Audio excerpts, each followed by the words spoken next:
till shade is gone, till water is gone, into the shadow with teeth bared, screaming defiance with the last breath, to spit in Sightblinder's eye on the last day. by my honor and the light. My life will be a dagger for Sightblinder's heart. Until the last day. To Shyle Ghul itself. This is A Dagger for Sightblinder, a podcast focused on all things Wheel of Time, with your hosts, Sarah Lucas and Adam Tricola.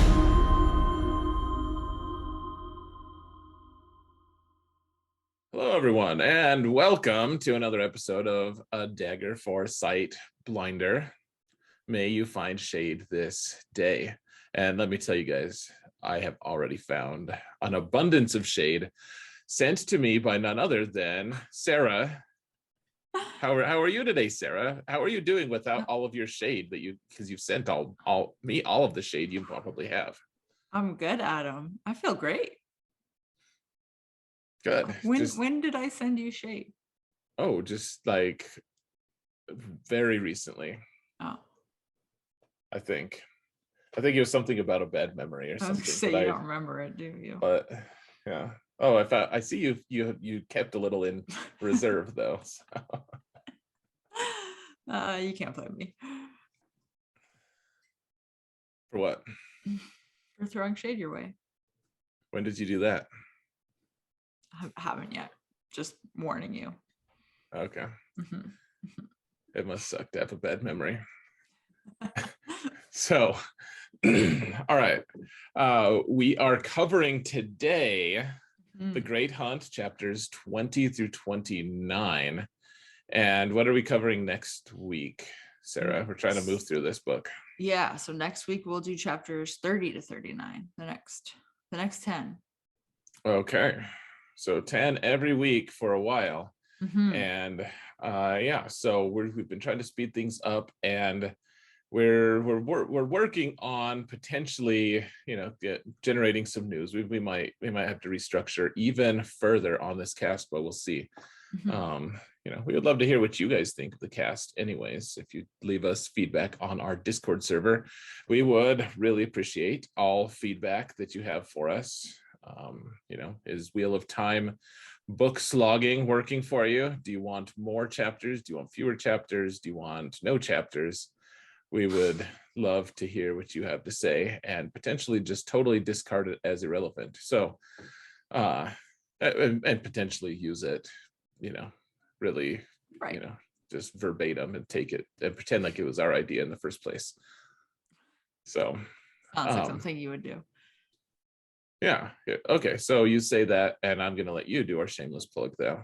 Oh, man. All right. So just a friendly reminder, if you haven't already and you have a PodBean account, we would love it if you would go and follow us on PodBean because it helps us stay in the top for the podcast there. And if you can leave a rating or a review wherever you listen to your podcast, whether it's on YouTube or Spotify, Apple, everywhere that we are, just helps us. And then, like you said earlier, you can join the Discord server and give us feedback and hang out and talk about all the books you're reading and not reading and everything. Yeah, talk about life and the meaning of it. Right. It's 43, isn't it? 42? 43? I thought it was 42, but I read The Hitchhiker's Guide a long time ago. It's been a while. Every once in a while, people will be like, oh, I know what the meaning of life is. And I'm like, oh, not another Hitchhiker's Guide to the Galaxies. Or I'm like, can't you think of your own meaning of life? I mean, if it's 42 and I said 43, then I guess I did. So you're saying your bad memory is the result of you being original? Or you're being original as a result of you having a bad memory? I mean, if that's the case, then man, you are in luck. What, like I want you to be original? I'm not sure I like that. I like you to be predictable. That's nice. All right. Do you want to hop into the show news? Because there is a little bit of show news. Yeah. What's the news? All right. So the Wheel of Time showrunner, Rafe Judkins. So he did an interview. He was on Empire Magazine's podcast. And he has basically confirmed that Wheel of Time is not releasing until after Lord of the Rings airs. So sometime late 22, possibly early 2023. He didn't specify. He just said after Lord of the Rings is done. My guess is it's going to be mid-November. What are you thinking? Yeah, so Lord of the Rings is supposed to be 10 episodes? Because they kept saying, I read this big thing about Lord of the Rings. Looks really cool, by the way, guys. Right. Really, really cool. So it is season 2. I think they kept talking about 5 seasons and 50 episodes. So even if Sarah did the math, it would be 10 episodes per season. And that would mean approximately 2.5-ish months. Right. Assuming they only running. release 1 episode to start. Oh, that's true. Because Right. with Wheel of Time, they released 3 right away. Yeah. Yeah, that's a great point. So, but we'll just say 2 months then. And it airs like at the very start of September. It's September 2nd, I believe. So all of September, all of October, that would leave a late November or any time in December launch. Yeah. Yeah, so anytime there. And then he did confirm that the second season is going to have The Great Hunt and Dragon Reborn in it, and the storylines will be happening simultaneously from both of those books, which is a really interesting way to do it, of course. Though we'll see how many. It was 8 total episodes for this first season. Yes, I'm assuming it'll be 8 for the second season as well. Yeah, I think that sounds about right. I'll be really interested to see how it all goes. I think the show is, in retrospect, I think I like the show more. There's also things that I'm still shaking my head mentally about, but we're gonna have to get around to rewatching it at some point. Sarah. I was just gonna ask. We need to rewatch it. I have not done that yet. No, me either, which is why I just said that. But yeah, Lord of the Rings looks cool. Yeah. All right. That's basically the show news. Just really simple and straightforward. Confirmation. Right. No more guessing. No more. Yeah. All right. So. Well, kind of guessing. We just have confirmation that it won't air at the same time. We don't know. Right. We still don't know when it starts. Right. It's our early 2024 for all we know. Oh, man. Don't say that kind of stuff. Yes, Sarah. All right, so let's talk about the book. So reminder, we're talking about chapters 20 to 29 in The Great Hunt, but really we can talk about anything that's happened before then. Everything in the Eye of the World and everything in The Great Hunt up until chapter 29. And anything in the show as well. Yeah. In season 1 of the show. Yeah. Just for those of you. Blanket warnings. Yeah. All right. Cool. So let's do this. So chapter 20 is Sidene. So this is, so if you remember last week, we finished where Rand found him and Loyal and Huron and all of them came across Pat and Fane and took the horn and the dagger. Yeah, they did. That was the very last chapter. Yep. Yeah. So chapter 20, we basically pick up right there again, and they are leaving Pat and Fane. They're moving away from him some more. And Celine is, nagging Rand essentially to see the horn again. And he's like, no, you can't. Like, this is a terrible idea. The dagger is in there and this dagger is bad news. So you shouldn't do this. Anyway, and they ended up going into a town. I can't remember the town's name, to be honest with you, but they stay at the Nine Rings Inn. I remember that because it sounded cool. Right. It's not as cool as like Shang-Chi and the Ten Rings, for Right. instance. This is like the prequel to that. Yeah. So they're at the Nine Rings. Yeah. And you have to add 9 before you have 10. right. Yeah, that's how math works. Good job. I mean, that's how, our base 10 math works, at least. Right. Mm-hmm. So anyway, they stop at the inn, and Celine, she kind of wants to just keep going and like run off with Rand and the horn. Mm-hmm. It's very like she's trying to be a seductive, I don't even know what, some kind of seductive siren or something for Rand, and he's like, nah. So this is a really interesting thing. I keep thinking of trying to think of how I would be if I was, my late teens, and there was a woman who was just totally lovely, and I was obviously like really interested in her, for various reasons, and it's like he just feels equal parts annoyed and enthralled by her. There's right. Because there's the obvious physical attraction, and she's also says a lot of things that are very, very interesting to him, we'll say. And makes his teenage self a little bit crazy. So there's that, but then there's also like his responsible side, where he's like, we've got to keep our minds on the mission, we've got to do this stuff, and he's got this stubborn streak where he makes a decision, and if she says something that doesn't make a lot of sense, he's just like, you know what, like, I realize you're hot, but no. Like, right. It's very interesting that he can just like flick the switch, so to speak, for that. I mean, it's good. It shows that he's in control of himself, even as there are parts of him that are like battling against his self-control. At the end of the day, he does prove himself to be in control, which I think is great. I don't know how I would react if I was a teenager in that situation. I might just capitulate and be like, oh, well, you're an older girl who's, like really smart. Obviously, like, you're a scholar, a lot of these things. Like, maybe I'll just follow what you say. Right. I actually think that one interesting part is he keeps thinking about Egwene all the time. And in a way, Egwene is what keeps him anchored, I think. Because if it's just Celine, right, and he doesn't have any other love interest, he might just be like, oh, sure, I mean, you're pretty hot, let's do this.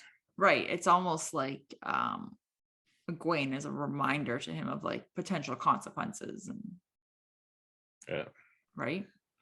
Oh yeah, I think he's, because they haven't like, he still has feelings for Egwene. In a way, he still feels like they're betrothed or something. Right.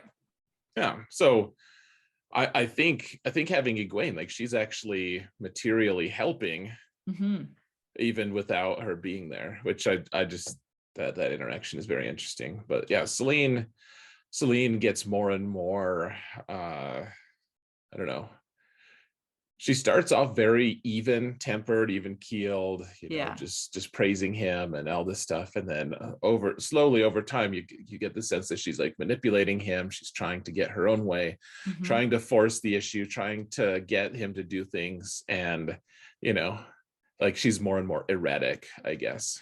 Right. Like, this facade is kind of coming undone. Yeah. Oh yeah, and this is the chapter that Rand also has, like, he sees an enormous artifact that they're digging out of the ground. Right. And he has this really weird, it's very similar to his dreams, where it's just like, you have no idea what's happening. He's having an interaction with the source, which is why it's called Sidene. It's the male half of the source. And it's just a very strange thing. And he's like, something happened, I don't know. And you almost never, I don't think you even find out what it is, in fact. Well, and he he doesn't even realize, like you said, he doesn't even realize it's happening, but Loyal and Huron are watching him and being like, what's going on? Right. And he almost walks his horse off a cliff though. Yeah, madness kind of. Yeah. Like literal madness though. So yeah, he's all shaken. Celine was terrified about it. The other two are weirded out, and he has the Horn of Valir, and they stop at an inn. That's it. Is this oh no, the next chapter is where he plays the flute for the commoners, for the common room. Right? I believe so. Okay. Yeah. So Celine doesn't want to go into the inn, and Rand's like, you know what? I'm sick of your shenanigans. Right. So then in the next chapter, and which is the 9 rings, they go into the inn because that's what Rand wants to do. So I mean, that's what you do at inns. Like you go in. You go in. Right. Yeah. Like it's awkward if you go out of an inn. Right. It's awkward if you have a wordplay, if you do wordplay and the other person doesn't appreciate it. I do appreciate it. That's fine. Yeah. You certainly seemed like it just now. I know I did. It was very authentic. Narrator, it wasn't. Oh man. All right. Chapter 21. Right. Yes. So they go into this inn. They go into the inn, as you've established. And the innkeeper there wants to know, like, if Rand is hunting for the horn. So obviously, like, everyone is focusing on this whole hunt. And this made me feel a little bit sad. No one talks to Huron, and everyone's kind of like I don't want to say in awe of Loyal, but they're all staring at Loyal as well. And yeah, as you might expect. Yeah. And Rand asks about that statue that he saw, which is the one that the one that they were digging out, I believe, that he had this interaction with, and doesn't really get very many answers. But the interesting part about this whole thing is they go to this inn, they stay over, they all get their rooms. Celine is like, she wants her own separate room from them, which, I mean, gets some looks from some of the people who work there. But anyway, in the morning though, she's gone, and I think she's just taken off. There's a note that was left. She doesn't sign it. But Rand knows that it's from her, and it's got this like crescent moon and stars emblem thing on it, which is important. Spoiler alert for later on. Yeah. So yeah, she's gone. And this chapter was super fun because Rand is just stubborn. On some levels, I can totally. It's like if I feel like someone's trying to manipulate me, and it's not a direction I want to go, I will just take great pains to just thumb my nose at them and be like, not going to do what you say. Like in fact, I'm gonna rub it in your face that I'm doing the opposite.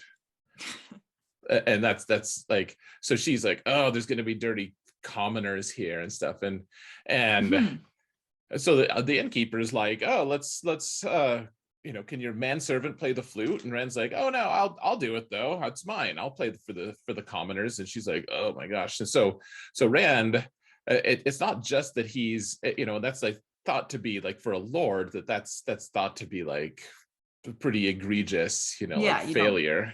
You don't do that. Yeah, like it's very unlord-like. And he's like, I'm not a lord anyways, and I need to practice my flute playing.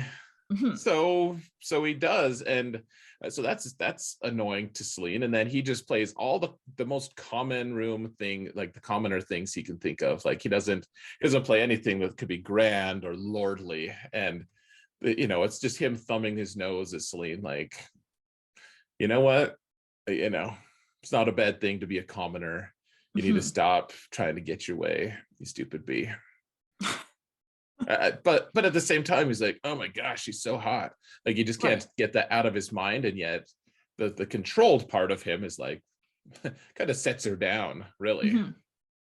Yeah, he does. So it's interesting. And then, yeah, it's kind of it's an interesting interaction that they have, and that he chooses to do this and then she chooses to take off. Kind of gives me Egwene vibes a little bit. Oh, well, just in the petulance of it. I mean, I feel like one of the failings that I've always perceived with Robert Jordan, and that's something I'm trying to notice more, like paying attention more, is I feel like all the women they do have different personalities. They are distinct. There are some characteristics that it seems like Robert Jordan is kind of portrays as universal to all men or universal to all women. And, you know, and then every once in a while there'll be an exception and it's notable. It's like, oh, wow, that's crazy. And in this case, it seems like, you know, that petulance is kind of a thing that, you know, like you see it in Nynaeve a lot. Right. You see it in all these different, in all the different, even like a lot of the Aes Sedai exhibit it. So I want to just pay attention to it more is all. I don't know if that's actually real or perceived, but it's something I've heard people like criticize him for, and I've thought it myself, but I don't know. Let's pay attention to it moving forward. Well, now I want to pay attention to it. That's why I said let's. All right. Well, we will. Yeah, I'm like Celine trying to force you into it, but you're not actually like resisting it. You're not like Rand. Right. Correct. Good. I'm not. For you. Wonderful. All right. So do you have anything else, or do you want to hop into the next chapter? I did like that the woman, we get a taste of what Carrion is like here. Yeah. Because so they're going into the nation of Carrion, and the city of Carrion is pretty close, and the woman is from a different country entirely, and so she talks about how she's not from Carrion originally. Her husband was here, but then he died, and she thought she was getting ready to leave once he was about to die. She was getting ready to leave to go back to her family in the other country, and defying her expectations, the guy gives her the inn and gives his brother the money and the inheritance. And when she thought it would be the other way around, and she's like, he's tricksome and meddling and whatever, and she's like all Carrion and are. And it's just like this little taste of what we can expect later. I like the foreshadowing there. Yeah, that's a good point. Yeah, sorry, I'm long-winded about all this. So you're good. All right. So the next chapter 22. Yeah. So it's called Watchers, and we are gonna switch now, and we're gonna go hang out with Moraine and Lan, because that's what we're doing. So they left, and they are in Typhon's Well, which is in Arafel. Yeah, Typhon, whatever. We don't need to. Yeah, it doesn't. Reading it, I would say Tiffin, but I think I like the way Typhon sounds better. So let's just move on. Is it Tiffin? I thought it was Typhon. Let's go. Really matter. Let's go with Typhon. All right. So they are with these two I guess are they former Aes Sedai if they left the tower, if they left Tar Valon? Would you still call them Aes Sedai? Yes, absolutely. They are Aes Sedai. Okay. So just from a lore standpoint, and this isn't like spoiler stuff, it's just, generally. So like you have Aes Sedai all over the place who choose to go do they're kind of still beholden to their Ajas and stuff, but some of them are old enough and kind of like they've made themselves so scarce that a lot of times like they've just been lost track of, and that's what these two are. They've kind of just like gone into kind of a retreat, so to speak. Like they don't hate Tar Valon, they still feel like they're affiliated with it, but they're not they're not retired or anything either. Right. Sometimes like an Aes Sedai will retire from, being that and stuff and go off on her own or whatever, but that's not what these two are. They actually even talk about, like, because it's a brown and a green. Yes. And the green says, oh, my sister says that, well, because they're sisters as well in real life. Right. So, her brown sister says that she should have chosen brown as well, because they're both scholars, basically. Right. Which I found pretty amusing, to be honest. Yeah. But it's cool, and Moraine knows about him, but it's kind of like, in a way, Moraine's like private library, because then it's not traceable, because they, no one can see what she's researching. Exactly. So her and Lan go there, and for exactly that reason. She's looking for something, and she knows that they have all of this, and they were writing history and everything. And she can't find whatever it is that she's looking for. She just can't find it. And she's having this conversation with Lan, and just kind of like lets it drop that if she were to die, his bond is to be transferred to Mirel, who is I think a green. A green, yep. And Lan is just so outwardly annoyed about this and not pleased whatsoever. And I mean, I don't know. I don't know whose side I would be on in this argument, but it's Lan's. Yeah. What Moraine did is really effed up.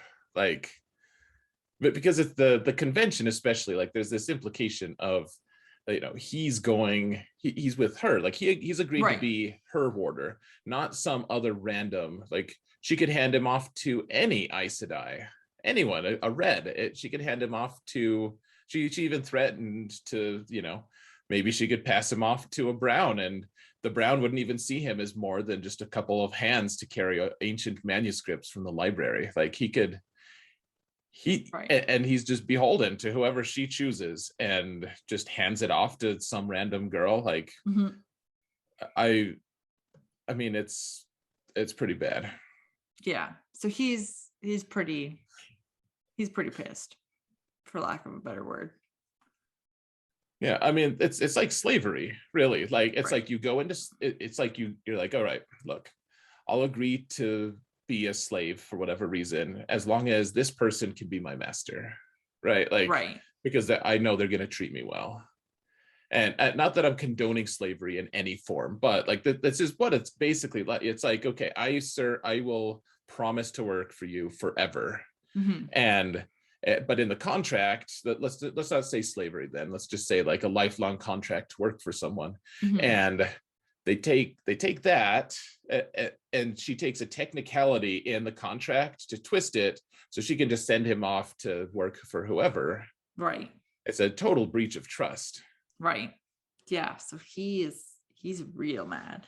And then one of the sisters, Van Dien, comes in at this point. So Lan leaves. He's pissed. She comes in, and they start talking about pretty much like all of this history, because Moraine hasn't found what she's looking for, and they talk about Mordeth, which I loved, because I loved that part in The Eye of the World. So getting to hear it brought up again was awesome.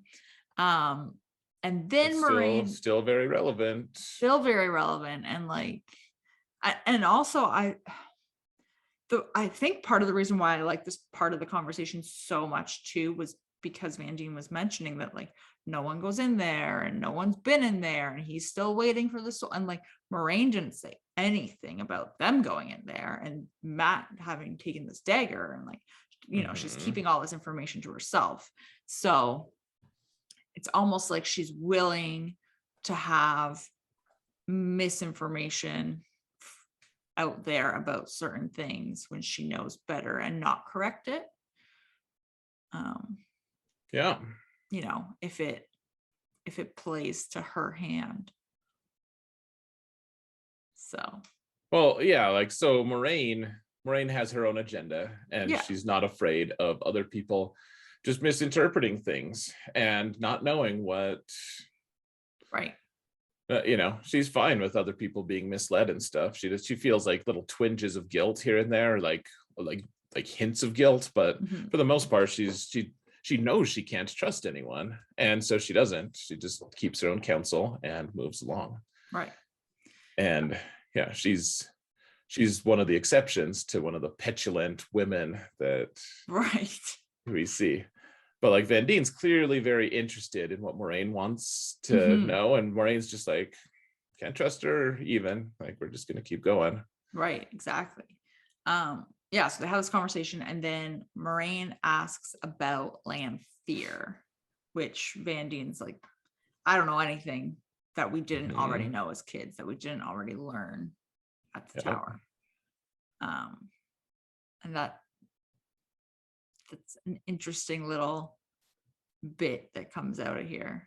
Well, keep mentioning Lanfear, because in the start with that dark prophecy and stuff, Varen was like, oh yeah, like forget what the line was, but it references something, and Varen was like, oh yeah, that's Lanfear, I think. Wasn't it like the daughter? I can't the daughter remember. of the night or daughter something. of the night or something like that. That's what I wanted to say, but then I was like, I don't know if that's something else. It was. I immediately thought daughter of the night, so I feel like if you and I both thought it, we're probably right. Generally, between your memory and my memory, one of us is right. Maybe. Yeah. What were we talking about? I don't know.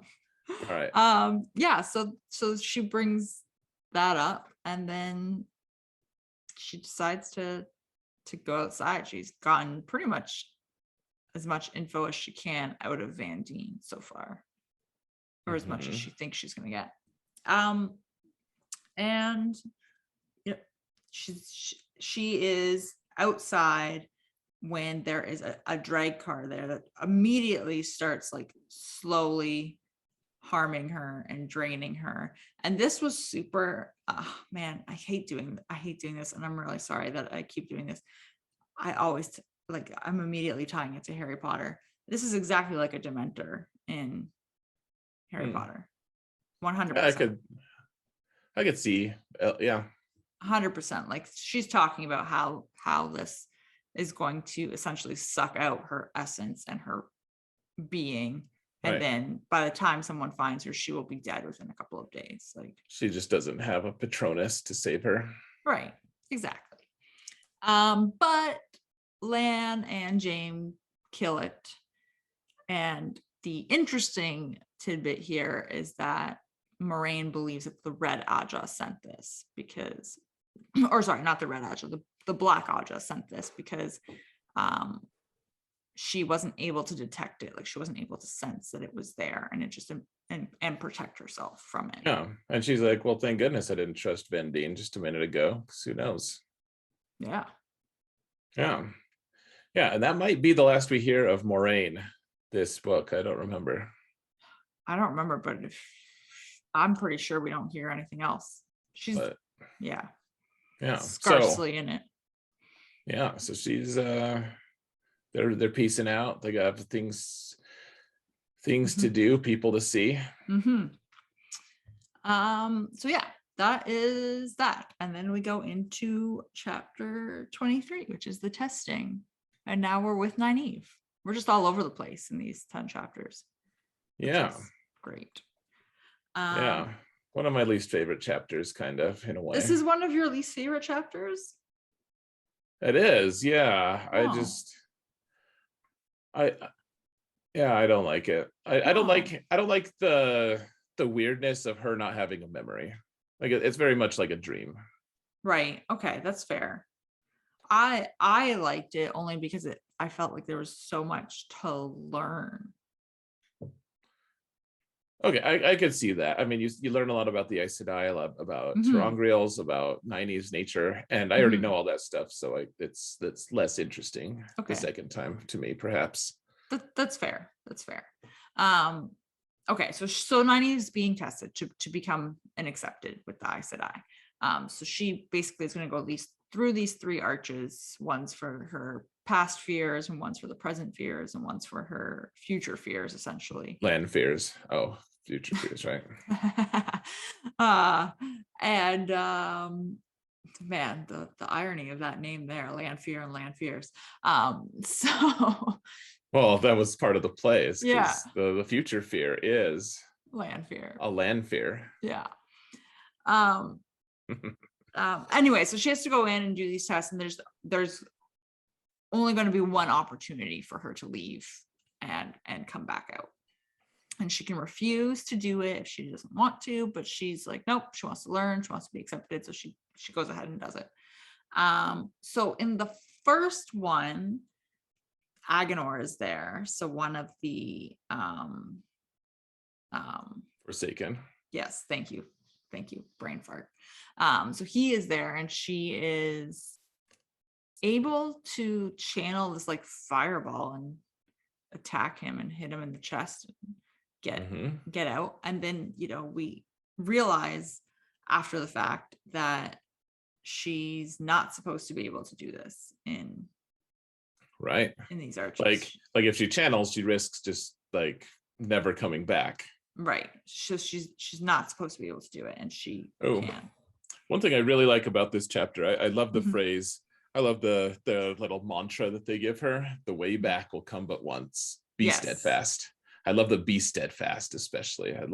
But the whole mantra itself, the way back will come but once. Be steadfast. Like, be steadfast. I love, like, just in life in general, I love the idea of, like, that's just great life advice. Yeah.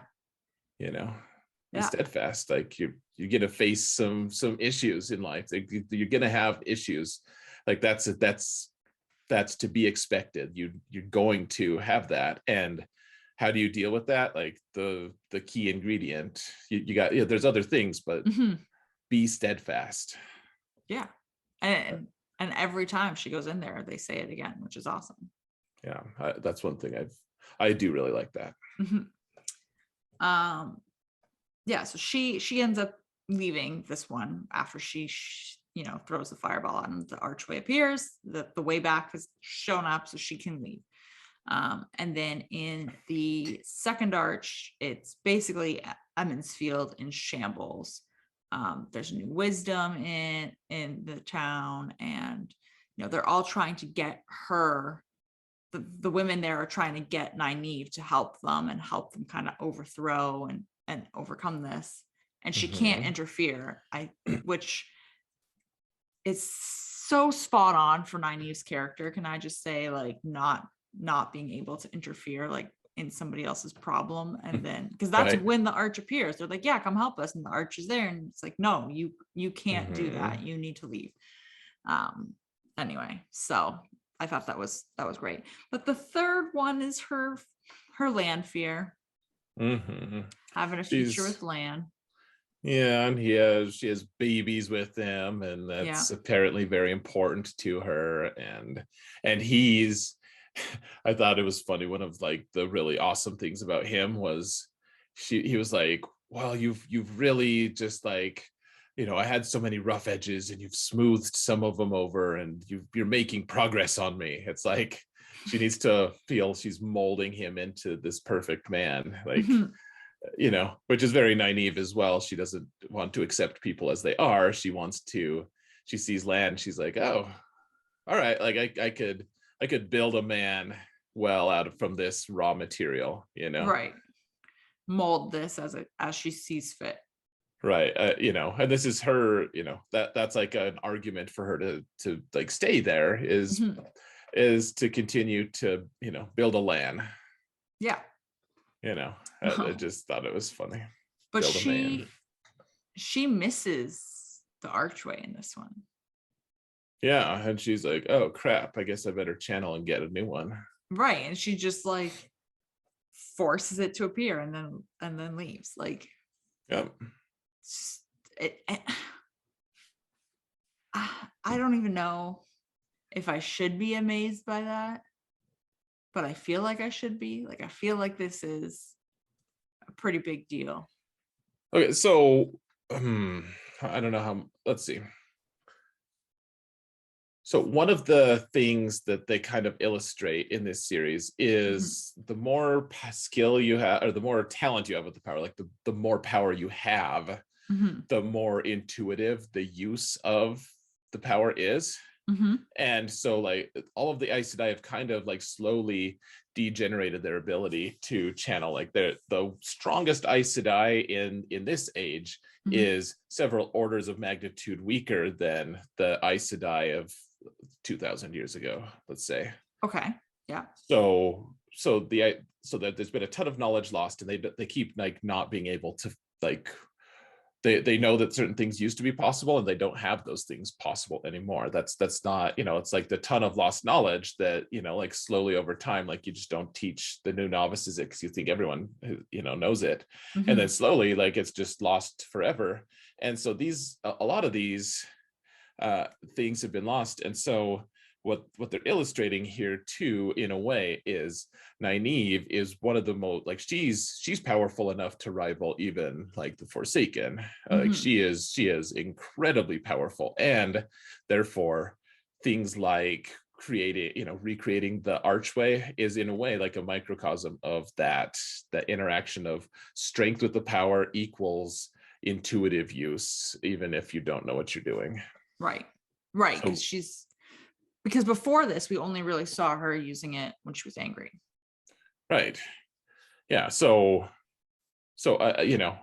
she doesn't really know what to, and she has to be angry in this as well, or it's just a weird circumstance. Like that requirement hasn't really gone away, as you'll see. But yeah, she's able to craft that gateway, and yeah, expect more of that kind of things, not necessarily from Nynaeve. I'm not trying to tell you specifically everything's coming from Nynaeve, but there are other powerful power users that surface in these books, and that sort of thing happens quite a bit. Right. Well, I liked it. I thought it was cool. Oh, it's cool. It's yeah, I cared less about it in this just because I didn't care about this chapter as much. I typically, because if I remember correctly, we have to go through this with Egwene as well, don't we? We do, yeah. But I believe it's in the Dragon Reborn. Yeah. Spoiler for that. Oh yeah, Egwene doesn't take this test at all. Those spoilers. Yeah. Sorry guys, but I mean that's not really that big of a secret. So all right, we've probably spent too much time on that stupid chapter. So what's next? All right, so chapter 24, new friends and old enemies. So now we're with Egwene, who's not doing the test. So she is paired with Elaine, of all people. So they are in a room together, and Elaine explains to her that the new novices get paired with a novice who's been there for a while, so they can kind of like show them around, show them all the chores that you got to do and all that kind of stuff.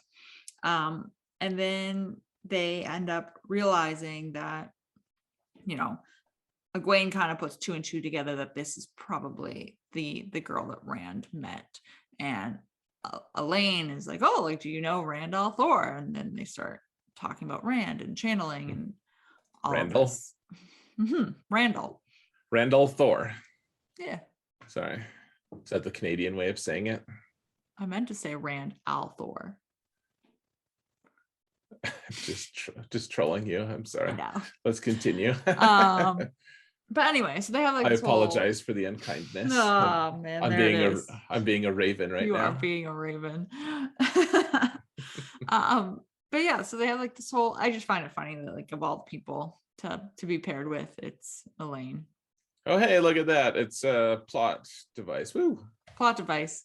So anyway, so they are going through the halls, so they leave the room and they see Elsa Grinwell is there. And they're talking about how there are fewer and fewer novices in the tower, and Elaine basically equates it to a culling of sorts. The Red Aja are being so aggressive in their gentling of male channelers that essentially diluting how many people are able to channel. Well, and she got that from a different Aes Sedai, from the Mistress of Novices. Like that's not her own thought, but yeah, she's. But it's being, explained. Yeah. it's all being passed along to Egwene. Yeah.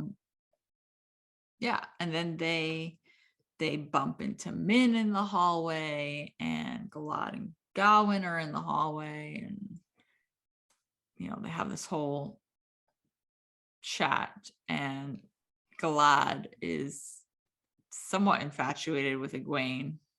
And Egwene can't think straight. She's Yeah. She's totally just swooning over his masculine beauty. Right. Which this is just so annoying to me that Egwene is like this, but I guess it is what it is for a teenage girl. I don't know. It totally is. Like, just anyway, so Galad wants to see Egwene again, and she's all like, yeah, you can see me again, because she's a teenage girl, and oh yeah, I'd love to. Yeah, batting her eyelashes, Rand who? That's fine. Yeah. So anyway, so Galad and Gawain end up leaving, but they have this whole conversation, Elaine and Egwene and Min, and they agree to be friends, and it's just this little bonding moment. Yeah, and they do kind of explore the idea of Taviran, and Egwene is like, she's still loyal to Rand. She's not telling him anything about him. Right. And she's constantly thinking of Rand, actually. Right. Which is, they meet Min, all that stuff. It's fun. Yeah. And I believe Elida's there as well. Oh yeah. Because she's kind of chastising Elaine and all of this. So they end up leaving, because then it switches to Min's point of view, because Elida is also questioning Min about Rand and wanting to know all of these things, which Min also isn't really giving up and is being loyal to Rand, which is interesting. But Min's main concern here is, how does Elida know that Moraine sent for Min to come to the tower and come, because as far as she was aware, no one was really told about this. Which is interesting. And then there's also like a little small casual line that where Min references falling in love with Rand, which was super weird. Like, Min references what? She references that she says something along the lines of like, heaven help her for the possibility of falling in love with Rand, and she says that out loud or just in her thoughts? In her thoughts. Okay. But in this point of view part of the chapter, and it just felt very out of place. I felt like we just didn't see enough interaction with Min and Rand for that to even be a thing. Right. Well, they didn't have much interaction, though. You have to think he's also Taviran, so it's like kind of anything's possible. Right. And my own definition of love probably doesn't meet the same as a lot of as an author like Robert Jordan. He might, like, falling in love, it could just mean you're deeply infatuated with someone. Right. Which that doesn't take much. That takes like one conversation with someone. Right. If you're fairly young, even if you're not, I just I think that's so she might think that. And she also had an interesting thing to say about Elaine, which is she has to share her husband. Yes, Elaine has to share her husband. She did read their auras, or see their auras, I should say. Yep. Yeah, that is true. She did say that. Yep. So yeah, it's a really interesting one. That a lot of the auras that Min gives out are really interesting to see in retrospect after you've read the whole series, is something I'll say. Right. So I can't. I could spoil the whole series right now. Well, I mean, I could. I always have that power, but it's just they're just from those viewings, though. There's a lot. So, yeah. All right. So that's that. Yeah. Cool. Chapter 25. Yeah. Carrion. Yeah. Carry on. Carry on to carrion. Carry on to carrion. Carry Yeah, out. carry in. Yeah, exactly. It's not carry. So they're carrying the horn in. Right. They don't want to. It's not a place to carry out. Yeah. To All the right. inn in carrion. So we're back with Rand and the whole group, minus Celine because she disappeared. Right. Took Peace off. out. Goodbye, Celine. Yeah, we don't miss you that much at all. She's super hot though. I miss her. So they are going to the Defender of the Dragonwall Inn in Carrion.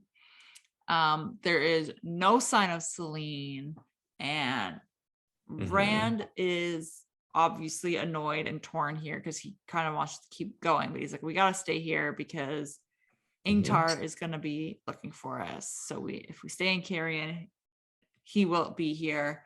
And he wants Ingtar to find them. And then Loyal is also worried here about the Ogier that are, they were in the town. He's worried about being found and them knowing that he doesn't have permission to, be outside of the steading. Right. So it's nice little, I don't know. I've always envisioned Loyal as such a rule follower. No, he's fairly radical as an Ogier though. Like he's doing his own thing. Yeah, it's just a funny thing because well, it's one of those things like you perceive everyone to be a certain way until you get more context on them, and you're like, oh my gosh, that's wow. Okay, new insight on you. Yeah, exactly. So, so that was good. But as they're going through this town, there are tons of people there who see Rand and just immediately assume that he's Aiel. Which is interesting as well. But this is where Rand eventually leaves the inn. He gets frustrated in a fit and he leaves and goes outside. It becomes an out. Yes, it becomes an out. And he sees Tom outside, which is just great. He's not dead. Yeah, he runs into, and Rand wants, there's the foregate, which is like the area outside of the town, and Rand is like, oh man, these are people I can relate with. And like the soldiers who have escorted him there are like the officers are like, oh, disgusting. And I love that he lays about the commoners with his quirt, like his like riding crop or whatever, and just like hits them to get away.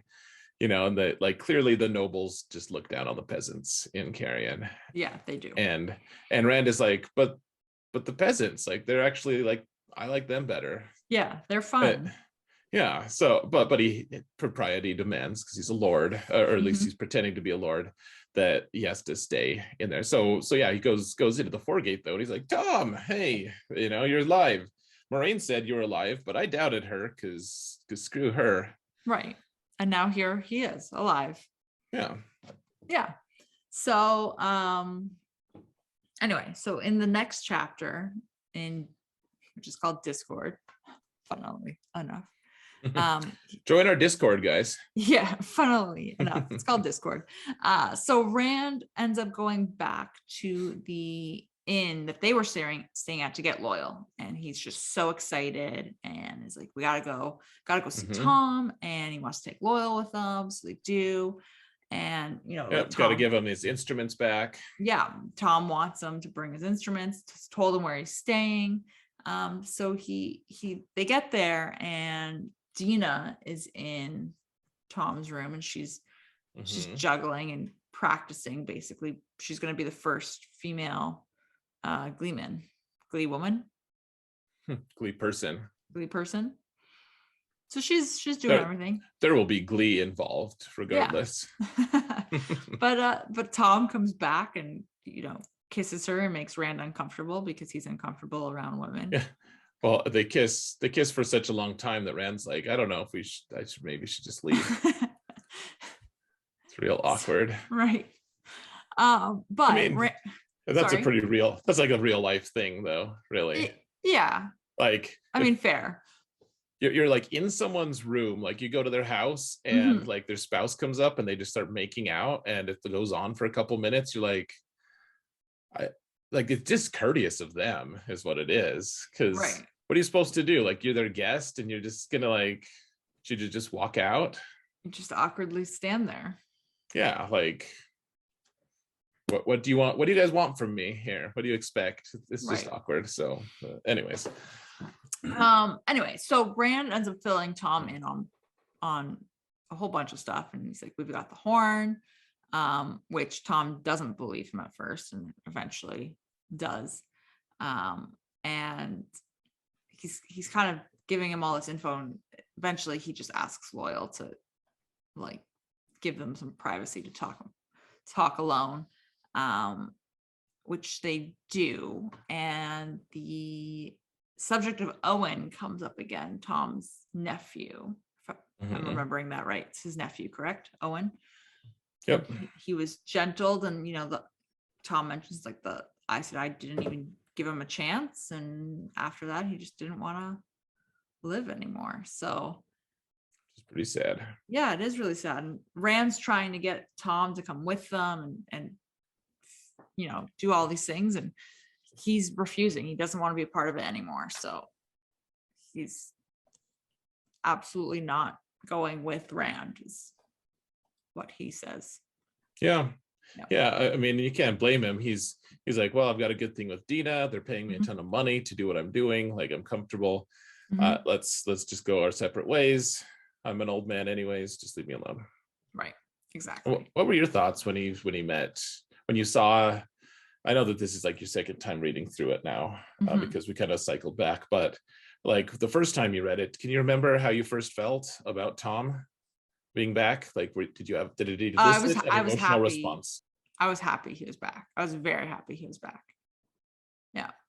What about this time? Was it just like, oh yeah, yep, I remember this? I knew he was back. I mean, obviously, but it's not less impactful. It's still a nice moment, I think. Yeah. Right. So, but we do get a little Tom point of view at the end of this chapter too. And, you realize that he is tempted to go with Rand, but he decides not to do it. And it's against his better judgment, so to speak. But I was curious because this wasn't a thing that kind of went over my head, and I don't know if I should be reading into this or not, but the innkeeper where Tom is staying, she basically accuses him of getting involved in the great game again. And I was like, what is the great game? Is that just being a gleeman and going on all these adventures? And no, so they kind of explain what the great game is, actually. It's the carry-in thing of trying to maneuver for advantage, basically. Okay. So everyone's spying on each other, trying to read into each other's actions, and therefore, like, you read the significance of something, and then you take action and try to gain advantage and move, climb socially. And so Tom, it kind of implies that he used to be a big player in the great game earlier in his life. Right. Yeah. So she accuses him of this, and then she urges him, just to settle down and marry Dina, and he's got a great thing going here. Right. She'll take you, more fool her. Oh man, that's a sad way to look at it, but it is. Oh well. Yeah. So that's that chapter. Yep. So no Tom. No Tom. He's not coming. Okay. So chapter 27 is The Shadow in the Night, and so this is Rand and Loyal are going back into the city, and Trollocs end up attacking them. And while this is happening, Loyal is trying to defend Rand, and Rand can't channel. Like, he just can't. He's trying to, and he can't do it for whatever reason. Yeah. And then Selene magically appears again while they're being attacked by Trollocs, and Rand can't channel. and Rand's trying to get her to leave because she's in danger. They end up like running from these Trollocs and trying to hide at the Illuminator's house, at their like guild house here. Yes. And they are outside it because I think it's Loyal that mentions that they don't like trespassers or all this stuff. So they're outside, and there's more Trollocs outside, and there's fireworks outside, and one accidentally gets set off, and it's this whole so there's a character here that we need to pay attention to for the future. Okay. Very minor in this book, but in later books, she's never gains like an enormous amount of importance. But there's significant things that happen with Aludra. Okay. She's one of the Illuminators. She calls Tammuz like she's like a supervisor kind of. She's like, you big ox you, or you goat you, something like that. She talks kind of funny. It's fun. So we need to pay attention for her. Sure. All right. Well, it's good to know. Yeah. We'll see her again soonish. Yeah, but they're outside still, trying to fight off these Trollocs. And while this is happening, Selene is telling Rand like how proud she would be of him and how great he is, and all of this really weird, just poor timing nonsense, in my opinion. And then she disappears again. Yeah. She's just gone. Deuces. Yep. Goodbye. So they do end up, Rand and Loyal end up making their way back to the inn. And the interesting part here is the innkeeper hands Rand a note and says, this was left for you. And it was left by an old woman, but it is sealed with a crescent moon and stars, the same way the first note was. Yep. So Spidey senses are tingling. Yeah. So, and it's a letter again from Selene. Yeah. And the same flowing hand. Yeah. So what are your thoughts on Selene? Don't like her still. But she's hot. I don't care. I don't like her. Why don't you like her? I feel like if you're always showing up where there's trouble, then chances are you're affiliated with the trouble. Okay. And it's just giving me a bad vibe. That's fair. Right? Mm-hmm. So I feel every time we've interacted with Selene, she's either shown up when Rand is vulnerable or in danger, or she's having some kind of tantrum fit because she's not getting her way with Rand. Right. So. Yeah, she just seems like she has an agenda. Yeah. She has her own motives, and they don't seem well-intentioned. Well, and she's not even hiding the fact that she has one.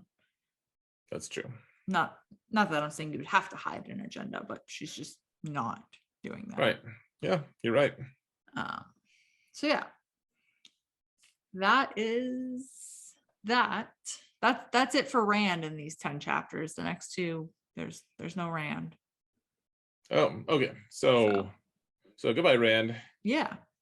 So chapter 28 is a new thread in the pattern. So here is a Perrin chapter, which we don't get enough of, sadly. Sadly. But Perrin and Matt and Ingtar and all the soldiers in them, they're still going after Fane. They're trying to get to this horn. And Matt is getting more sick and more pale, and Varen's trying to heal him, and it's not really doing anything. Not taking. Yep. It's not doing anything, and it's obvious because the dagger is not with him.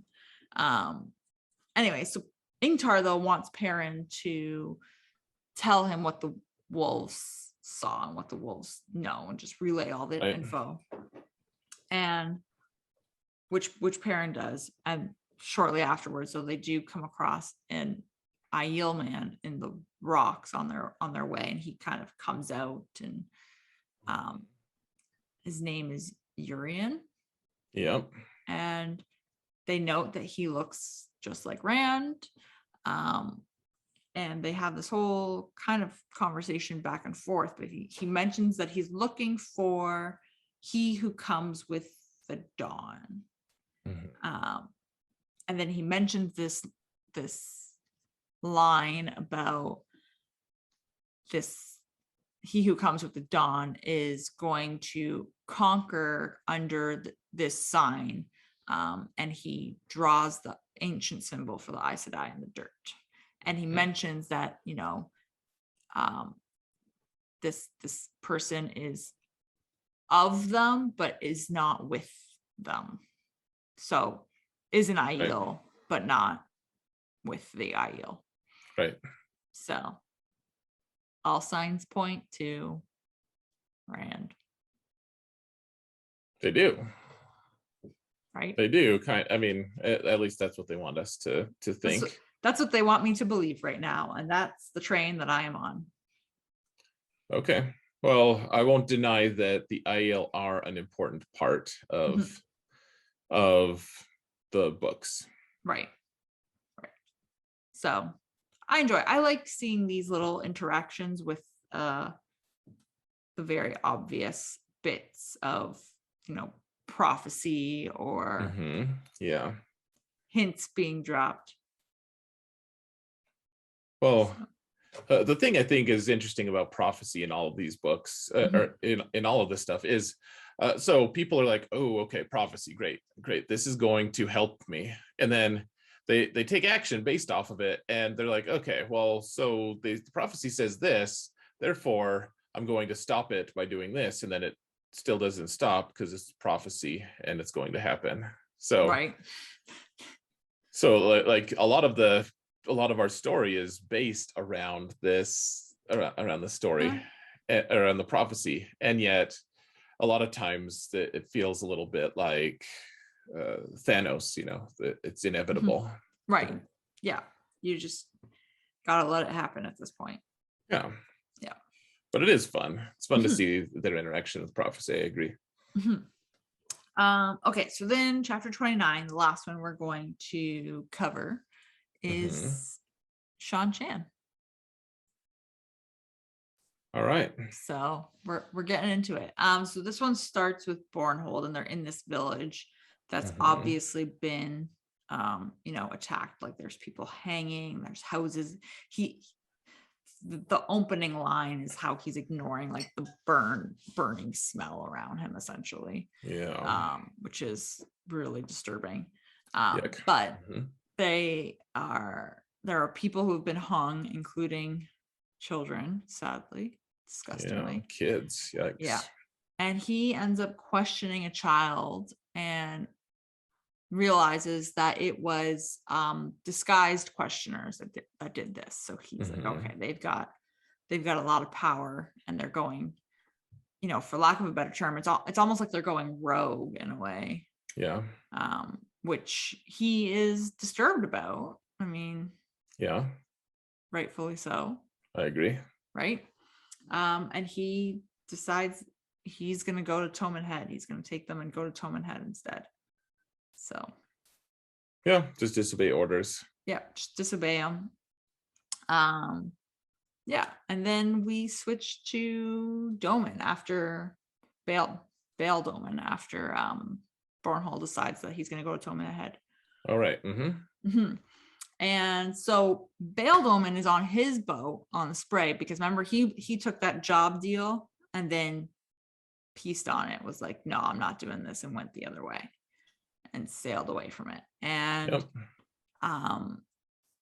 as he's sailing, he sees like evidence that the Seanchan have invaded some villages, and he just kind of, as the villages that he's, you know, sailing past, and he keeps going, and then he ends up being chased by other ships and tries to outrun them, and realizes it's not going to happen. So he ends up surrendering, and he gets boarded by this crew, and you know, they've got these big helmets on, and he's like, oh, this leader's got all this armor on and helmets and all this whatever. And then the leader removes their helmet, and he realizes that it's a woman, which is baffling to him.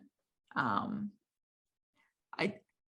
I will say that I don't know enough about her yet, but she didn't give me petulant vibes.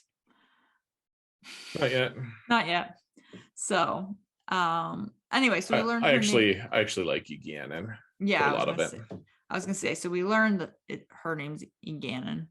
And she's the captain, and they've got these she calls them the Domani, which are essentially Aes Sedai that are like chained, which we saw at the end, the very, very, very end of season 1 of the show. Yep. Right. Yeah. So like they were alluding to this. Well, and so there's this distinction though. So an Aes Sedai is someone who's affiliated with the White Tower. Right. As opposed to just a channeler, someone who can use the one power and wield it. So the Seanchan actually get real touchy about calling them Aes Sedai because they see Aes Sedai as an abomination. Right. So, and actually Bail Doman calls them that. He's just like, oh, like you have Aes Sedai, like, which is, right. I think, like a valid response from him because that's right. who they are to him. Seems reasonable. It does. Right. And then immediately is backhanded. Right. Because they don't use the Aes Sedai term. And yeah, don't you dare. Yeah, it's quite, they call them the leashed ones. Is that what it was? Yeah. Sure, the leashed ones. Yeah. The Damani, as opposed to the people who live in Eridomon, which are the Domani. It's very confusing, especially because the Seanchan fight against the Domani. With their Domani? With their Damani. Oh man. That's honestly, when I was reading it, I used to pronounce it mentally as domain, like because that's how it's spelled, Damane. And the narrators have decided to call it Damani, and it drives me a tiny bit crazy. That's one of my very few bones to pick with them on the pronunciation of things. Fair enough. But yeah, so she Ganon is like, they're gonna claim the lands back, and she keeps calling Doman a traitor, which is kind of interesting to me.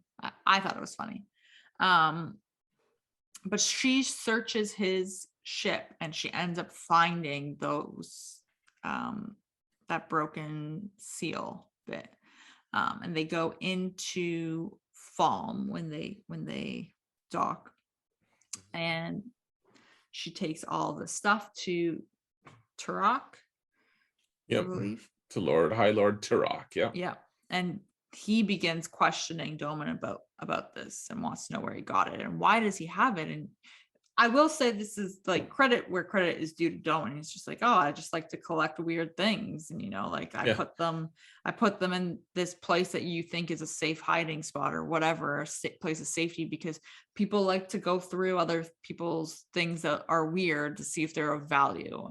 And he had this really great line of like, no merchant lasted long without being able to lie with a straight face. Like that's a necessary condition of being a merchant. Yeah. And I was just like, man, he is like, credit where credit's due, is just very smoothly letting this come forth. And he even notes that, like, Turok wants him to go with him, and he's like, okay, like if something was going to happen, like if guards were going to be called, like they would have been called by now, and they're not being called, so things can possibly be in my favor. Anyway, so he wants to know everything that, how he came to be in possession of this seal.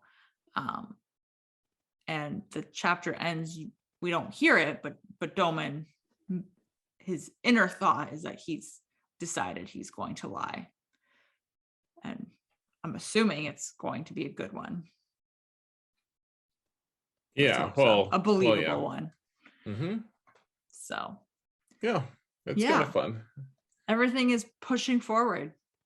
It is. Well, and it's hard to understand what the Seanchan have anything to do with the stuff that's going on in Carrion. Like there's totally different geographical locations. Right, exactly. So, and now they're just being introduced, basically. They are. Yeah. So, but I'm not mad about it. It's always good to get more. I like having the multiple storylines, so. It is nice. Yeah. Instead of just following only Rand, and then if they split up, maybe someone else. exactly. It is nice. I agree. So who would you say is the Mac in these chapters? It's a great question. Because this is kind of tricky.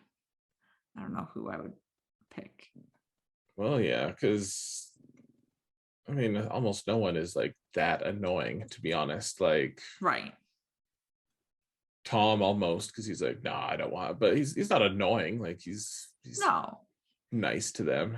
I mean, she plays an important enough role. You could almost just say that Celine is the Mac. Celine is annoying. The most annoying. Just because she's trying to derail so much. Yeah, like you could tell she's trying to pull strings every chance she gets. Right. Egwene's teenage antics are annoying, but I've realized I should just expect it from her now. Yeah. Well, it's, and well, whatever. I think honestly, I think that we almost have to pick Celine because I don't think Rand is actually pretty impressive here. Yeah, he's going through weird things. I don't think Rand is annoying at all. I wouldn't say Perrin or Matt or them are annoying. No. All right, let's say Celine this time. Celine's annoying. All right. Celine it is. See, it feels a little bit like a cop-out, but let's do it anyways. It's fine. Celine it is. So next week we'll do chapters 30 to 39. So we'll do another 10. Yes, ma'am. Sounds good. Right. And then we'll be more than halfway through. I think we're more than halfway through now, actually. I think. Fancy of us. Yeah, I think so. Yeah. So any final thoughts before we wrap up? It's kind of interesting going turbo mode on this. We're not actually going turbo mode on how long our episodes are, but right. It's been fun. It's been fun to discuss them and everything. This book is kind of, I don't know, there's a lot of hidden depth to it actually once you've read it. Once you've read the whole series, especially, there's some things that are interesting to look at. So I will acknowledge that obviously I've read the whole book already since I'm in the third one. But re-listening to it is much more gripping than the first listen. Because the first listen, I was like, this is so like they're just going everywhere. And it's just like Eye of the Wheel like hooked me, and then The Great Hunt, I was like, man, just go everywhere. And then The Dragon Reborn hooked me again. So now that I'm listening to The Dragon or the Great Hunt again, I'm like, okay, like all these little bits it's refreshing. Good. Yeah. You seem more into it now. Oh, thanks. Good job. Well done. So I think that's it. All right, guys. Well, call it good. Yeah. So we apologize for the unkindness, folks. Right. As usual. And thanks so much for listening. May you always find water and shade. Later, guys.